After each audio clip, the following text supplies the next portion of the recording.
Nagbabala ang Tagum City Agricultural Office matapos nakawin ng saku-sakong industrial cassava o kamoting kahoy na nakalalason. May report si Darlene Kai. Masarap na merienda ang cassava pero hindi lahat pwedeng kainin. Gaya ng tinatawag na industrial cassava o bitter cassava na mataas ang hydrocyanic acid o cyanide content kaya nakakalason.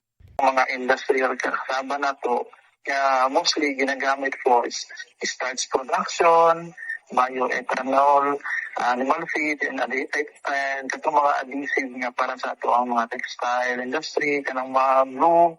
Kaya nagbabala ang Tagum City Agriculture Office matapos nakawin ng 10 sako o katumbas ng 600 kilo ng industrial cassava mula sa isang magsasaka. Basig man gud abot sa bagsakan ma'am ba. So delikado gid siya kaayo. Specifically ma'am, lakandos to siya nga kuan ma'am. Variety sa atuang cassava.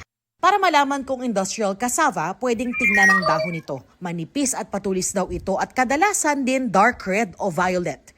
Mas mataas at mas mabilis din daw tumubo ang industrial cassava. Darlene Kai, GMA News.